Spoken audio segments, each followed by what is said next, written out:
आज हम एक ऐसे एयरप्लेन की कहानी में गहराई से उतरेंगे जिसने न सिर्फ मलेशिया को बल्कि पूरी दुनिया को हैरानी में डाल दिया।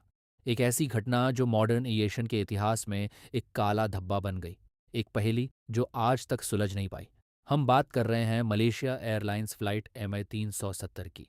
News tonight Malaysia Airlines flight Malaysia Airlines flight MH370 MH370 disappeared on to ready MH370 and in संगीत 8 मार्च 2014 कुआलालंपुर इंटरनेशनल एयरपोर्ट पर हर रोज़ की तरह चहल थी। फ़्लाइट्स आ रही थीं और कई फ़्लाइट्स जा रही थीं। इसी भीड़ में एक फ़्लाइट थी मलेशिया एयरलाइंस की, फ़्लाइट MH370। ये एक बोइंग 777-200 विमान था जो दुनिया के सबसे सेफ और रिलायबल जेट्स में से एक माना जाता है। इसका रजिस्ट्रेशन नंबर था 9MRO। इस प्लेन को रात 12 बजकर 41 मिनट पर कुआलालंपुर से चाइना के बीजिंग कैपिटल इंटरनेशनल एयरपोर्ट के लिए उड़ान भरनी थी। फ्लाइट में सब कुछ नॉर्मल लग रहा था। यात्री अपनी सीट पर बैठ चुके थे।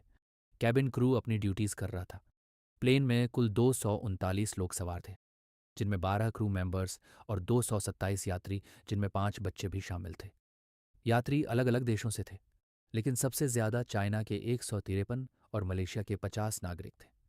क्रू पूरा मलेशियन था, जिसमें कैप्टन थे 53 साल के जहरी अहमद शाह। वो बहुत ही अनुभवी पायलट थे, जिनके पास 18,000 घंटों से भी ज़्यादा का फ्लाइंग एक्सपीरियंस था। उनके साथ थे फर्स्ट ऑफिसर 27 साल के फारिक अब्दुल हामिद, जो अपनी बोइंग 777 के फाइनल ट्रेनिंग चेक के लिए तैयार थे। मौसम साफ था, फ्लाइट्स के लिए कंडीशन बिल्कुल ठीक थी। प्लेन ने रनवे पर दौड़ लगाई और मलेशियन वक्त के मुताबिक 12 बजकर 42 मिनट पर एयरप्लेन ने टेक ऑफ किया। सब कुछ शेड्यूल के हिसाब से ही हो रहा था। फ्लाइट ने अपनी शुरुआती चढ़ाई पूरी की और अपने क्रूजिंग एल्टीट्यूड यानी 35,000 फीट की ऊंचाई पर पहुंच गई। कॉकपिट में कैप्टन जहरी और फर्स्ट ऑफिसर फारिक ने कमान संभाली हुई थी। ग्राउंड पर एयर ट्रैफिक कंट्रोलर्स यानी ATC से उनका कम्युनिकेशन बिल्कुल नॉर्मल था। रात 1 बजकर 1 मिनट पर प्लेन साउथ चाइना सी के ऊपर से गुजर रहा था। मलेशियन एयर स्पेस के एज पर कुआलालंपुर ATC ने MH370 को अगले कंट्रोल सेंटर, जो वियतनाम के होचेमिन सिटी में था, उससे कांटेक्ट करने को कहा। रात 1 बजकर 19 मिनट पर MH370 के कॉकपिट से आखिरी बार आवाज़ आई। ये आवाज़ फर्स्ट ऑफिसर फारिक हामिद की मानी जाती है। उन्होंने मलेशियन ATC को कहा, गुड नाइट मलेशियन 370। ये एक स्टैंडर्ड साइन ऑन ऑफ था। इसमें कुछ भी अनयूजुअल नहीं था। लेकिन इसके ठीक बाद कुछ अजीब हुआ।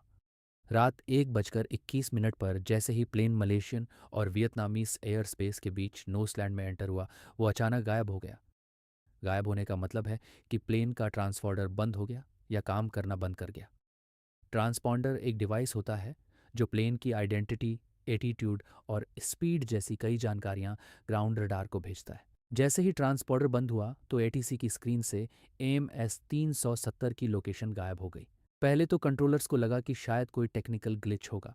उन्होंने बार बार MS370 से रेडियो पर कांटेक्ट करने की कोशिश की, लेकिन कोई जवाब नहीं मिला। और साथ ही साथ वियतनामीज कंट्रोलर्स ने भी कोशिश की, पर उधर से भी सिर्फ खामोशी ही हाथ लगी। धीरे धीरे यह एहसास होने लगा कि मामला गंभीर है। एक पूरा बोइंग 777 यूं ही रडार से गायब नहीं हो सकता। कहाँ गया प्लेन? क्या हुआ उसके अंदर?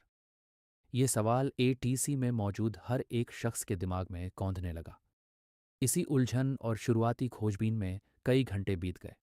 न प्लेन का कुछ पता चला, न कोई डिस्ट्रेस सिग्नल मिला। सुबह होते होते ये खबर दुनिया भर में फैल गई कि मलेशियन एयरलाइंस की एक फ़्लाइट लापता है। एयरलाइंस ने कन्फर्म किया कि MH370 से कांटेक्ट टूट गया है। यात्रियों के परिवार वाले एयरपोर्ट्स पर जमा होने लगे। उनकी आंखें डर और खौफ से भरी हुई थी। फ़ौरन एक multinational search and rescue operation एलची किया गया। शुरुआत में सारा फोकस साउथ चाइना सी और गल्फ ऑफ थाईलैंड पर था। ये वही इलाका था जहां प्लेन का आखिरी बार कांटेक्ट हुआ था और जहां उसे बीजिंग के रास्ते पर होना चाहिए था। Malaysia, Vietnam, China, Singapore, USA और कई दूसरे देशों ने अपने एयरक्राफ्ट इस खोजबीन में लगा दिए। सब यही मानकर चल रहे थे कि अगर प्लेन क्रैश हुआ है तो उसका मलबा कहीं आसपास ही मिलेगा। दिन रात खोजबीन चलती रही। समुद्र की सतह को छान मारा गया, लेकिन कुछ हाथ नहीं लगा। ना कोई तेल का निशान, ना कोई मलबे का, और ना ही कोई लाइफ जैकेट। कुछ भी नहीं मिला। ये बहुत अजीब था कि इतना बड़ा प्लेन बिना कोई निशान छोड़े आखिर कहाँ गायब हो गया। मिलिट्री रेडार का चौंकाने वाला खुलासा, सर्च ऑपरेशन को चलते हुए कुछ दिन हो गए थे, लेकिन कोई सफलता नहीं मिल रही थी। तभी मलेशियन मिलिट्री ने एक ऐसी जानकारी दी जिसने पूरी इन्वेस्टिगेशन की दिशा बदल कर रख दी। मिलिट्री के पास प्राइमरी रेडार होते हैं। ये सेकेंडरी रेडार से अलग होते हैं। ये ट्रांसफर पर डिपेंड नहीं करते, बल्कि किसी भी ऑब्जेक्ट से टकराकर लौटने वाली रेडियो वेव्स को डिटेक्ट करते हैं। प्राइमरी रेडार सिविल एटीसी के रेडार से ज़्यादा पावरफुल होता है, लेकिन ये ऑब्जेक्ट की आइडेंटिटी और एटीट्यूड नहीं बताता, सिर्फ उसकी पोजीशन दिखाता है। मलेशियन मिलिट्री के प्राइमरी रेडार डाटा ने दिखाया कि रात 1:21 पर ट्रांसफॉर्डर बंद होने के बाद MH370 गायब नहीं हुआ था, बल्कि उसने एक अनएक्सपेक्टेड टर्न लिया था। प्लेन लेफ्ट की तरफ से तेज़ी से मुड़ा और अपने प्लान किए गए रास्ते से बिल्कुल अलग दिशा में जाने लगा। वो वापस मलेशिया की तरफ आया, मलय पेंसुला के ऊपर से गुजरा और फिर नॉर्थ वेस्ट की तरफ मुड़कर अंडमान सी की तरफ बढ़ गया। रेडार ने प्लेन को अगले 1 घंटे तक ट्रैक किया, जब तक वो मिलिट्री रेडार की रेंज से बाहर नहीं निकल गया। स्ट्रेट ऑफ मलक्का के नॉर्दर्न एंड के पास लगभग रात 2:22 पर यह खुलासा किसी बॉम्ब की तरह गिरा। इसका मतलब था कि प्लेन क्रैश नहीं हुआ था, कम से कम उस वक्त तक तो नहीं, बल्कि वह कंट्रोल में था और उसे जानबूझकर उसके रास्ते से हटाया गया था। लेकिन किसने और क्यों? क्या यह हाईजैकिंग थी या पायलट ने खुद ऐसा किया? सबसे बड़ी बात, अगर प्लेन क्रैश नहीं हुआ तो इतने घंटों तक वो कहाँ था और क्या कर रहा था? सैटेलाइट पिंग्स, एक नई उम्मीद, एक नई पहेली। अब सर्च का फोकस साउथ चाइना सी से हटकर स्टेट ऑफ मलक्का और अंडमान सी की तरफ शिफ्ट हो गया। लेकिन ये तो सिर्फ शुरुआत थी। एक और भी ज़्यादा कॉम्प्लेक्स पीस ऑफ एविडेंस सामने आने वाला था। ये एविडेंस आया था लंदन स्थित एक ब्रिटिश सैटेलाइट कम्युनिकेशन कंपनी इनमारसेट से। उनकी एक सैटेलाइट जो इंडियन ओशियन के ऊपर जियो स्टेशनरी ऑनर्बिट में थी, जिसका नाम था इनमारसेट 3F1, उसने MI370 के गायब होने के बाद भी कई घंटों तक प्लेन के सैटेलाइट कम्युनिकेशन सिस्टम से सिग्नल रिसीव किए थे। यह सिग्नल्स ऑटोमेटिक थे, हैंडशेक्स या पिंग्स की तरह, जो सिस्टम को एक्टिव रखने के लिए होते हैं, भले ही रेगुलर कम्युनिकेशन ना हो रहा हो। इन मार्सेट के इंजीनियर्स ने इस डाटा को एनालाइज किया। उन्होंने देखा कि आखिरी प्राइमरी रेडार कांटेक्ट के बाद भी प्लेन के सैटेलाइट सिस्टम ने सुबह 8:11 तक हर घंटे एक हैंडशेक सिग्नल भेजा था।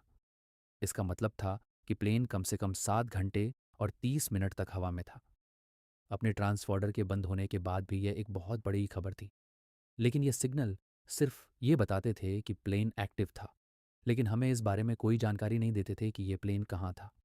हालांकि इंजीनियर्स ने एक बहुत ही कॉम्प्लेक्स कैलकुलेशन टेक्निक, जिसे बस टाइमिंग ऑफसेट एंड बस फ्रीक्वेंसी ऑफसेट एनालिसिस कहते हैं, इसका इस्तेमाल करके यह पता लगाने की कोशिश की कि प्लेन सैटेलाइट के रिलेटिव किस दिशा में हो सकता है। इस एनालिसिस से दो फ्लाइट पाथ निकले, दो बहुत लंबे आर्क्स। एक आर्क नॉर्थ की तरफ जाता था, सेंट्रल एशिया के ऊपर से कजाकिस्तान, तुर्कमेनिस्तान वगैरह। दूसरा आर्क साउथ की तरफ जाता था, दूर सदर्न इंडियन ओशियन के ऊपर, दक्षिणी महासागर की गहराइयों में खोज। नॉर्दर्न आर्क वाला रास्ता कई देशों के ऊपर से गुजर रहा था, जिनके पास सोफेस्टिकेटेड मिलिट्री रेडार्स हैं। अगर प्लेन उधर गया होता तो किसी ना किसी रेडार ने उसे ज़रूर देखा होता, लेकिन किसी भी देश ने ऐसी कोई रिपोर्ट नहीं दी। इसलिए इन्वेस्टिगेटर्स ने कंक्लूड किया कि ज़्यादा पॉसिबिलिटी सदर्न आर्क की है। प्लेन ने ज़रूर इंडियन ओशन के ऊपर साउथ की तरफ अपना सफ़र जारी रखा होगा, ये मानकर कि प्लेन तब तक उड़ता रहा जब तक कि उसका फ्यूल खत्म नहीं हो गया। इन्वेस्टिगेटर्स ने सैटेलाइट पिंग्स के डाटा और प्लेन की पोटेंशियल स्पीड और रेंज के हिसाब से एक नया सर्च एरिया डिफाइन किया। ये एरिया सदर्न इंडियन ओशियन में था, एक बहुत ही विशाल, दूरदराज और अनजान समुद्री इलाका। ऑस्ट्रेलिया के पर्थ शहर से हज़ारों किलोमीटर वेस्ट में ये दुनिया के सबसे गहरे और सबसे तूफानी समुद्रों में से एक है। अब शुरू होता है एविएशन हिस्ट्री का सबसे बड़ा और सबसे महंगा under water search operation. Australia ने इस सर्च की लीडरशिप संभाली। कई देशों ने हाईटेक इक्विपमेंट, स्पेशलाइज्ड शिप्स और अंडर वाटर व्हीकल्स इस काम में लगाए। उन्होंने समुद्र की सतह के नीचे हज़ारों स्क्वायर किलोमीटर के एरिया को स्कैन किया, इस उम्मीद में कि वहाँ प्लेन का मलबा, खास करके उसका फ्लाइट रिकॉर्डर यानी ब्लैक बॉक्स, ढूंढ पाएं। ब्लैक बॉक्स में CVR यानी कॉकअपविड वॉइस रिकॉर्डर और FDR यानी फ्लाइट डाटा रिकॉर्डर होता है, जो प्लेन के आखिरी पलों की क्रूशियल इन्फॉर्मेशन दे सकता है। सर्च टीम ने समुद्र की सतह पर भी तैरते हुए मलबे की तलाश जारी रखी। कुछ सिग्नल्स भी डिटेक्ट किए गए जो ब्लैक बॉक्स के ULB यानी अंडर वाटर लोकेटर बिकॉन से मिलते जुलते थे, लेकिन बाद में वो फॉल्स अलार्म्स निकले। महीने बीत गए, फिर साल बीत गए। समुद्र ने अपने राज को छुपाए रखा। सर्च एरिया को कई बार रिफाइन किया गया, लेकिन MI-370 का कोई नामो निशान नहीं मिला। मलबे के टुकड़े, जवाब से ज़्यादा सवाल। जुलाई 2015 में प्लेन के गायब होने के लगभग 16 महीने बाद एक अहम ब्रेक थ्रू हुआ। इंडियन ओशन में अफ्रीका के कोस्ट के पास एक फ्रेंच आइलैंड है जिसका नाम है रियूनियन आइलैंड। वहाँ बीच पर समुद्र की लहरों के साथ बहता हुआ एक प्लेन का हिस्सा मिला। ये एक फ्लैप-ऑन था, प्लेन के विंग का एक मूविंग पार्ट। एक्सपर्ट्स ने इसकी जांच की और यह कंफर्म किया कि यह MI-370 के बोइंग 777 का ही हिस्सा था। ये पहला सॉलिड फिजिकल एविडेंस था कि प्लेन क्रैश होकर समुद्र में ही गिरा था। रियूनियन आइलैंड उस southern Indian ocean search area से हज़ारों किलोमीटर दूर था, लेकिन ओशन करंट्स मलबे को इतनी दूर बहाकर ले जा सकती है। इसके बाद अगले कुछ सालों में Mozambique, south Africa, Mauritius, Madagascar और तंजानिया के कोस्ट पर भी कुछ और सस्पेक्टेड डिब्री के टुकड़े मिले, जिनमें से कुछ को ऑलमोस्ट सर्टेनली या हाईली लाइकली MS-370 का हिस्सा माना गया। लेकिन यह टुकड़े जवाब से ज़्यादा सवाल खड़े कर गए। इनसे यह तो पता चला कि प्लेन टूटा था, पर यह नहीं कि क्यों और कैसे। और सबसे महत्वपूर्ण बात, प्लेन का मैन रैकेज जिसमें ब्लैक बॉक्स होने की उम्मीद थी, वो कहाँ था इन छोटे टुकड़ों से। क्रैश की वजह पता लगाना नामुमकिन था। थ्योरीज का बाजार क्या हुआ होगा? जब कोई सॉलिड सबूत नहीं मिलता तो थ्योरीज और स्पेकुलेशन का बाजार गर्म होने लगता है। MI-370 के केस में भी यही हुआ। कई तरह की थ्योरी सामने आई। Number one, mechanical failure. एक थ्योरी यह है कि प्लेन में कोई कैटास्ट्रोफिक मैकेनिकल फेलियर हुई होगी, जैसे आग लगना या इलेक्ट्रिकल सिस्टम का फेल हो जाना। हो सकता है इसी वजह से कम्युनिकेशन सिस्टम बंद हो गए और पायलट्स ने प्लेन को किसी भी नज़दीकी एयरपोर्ट की तरफ मोड़ने की कोशिश की हो।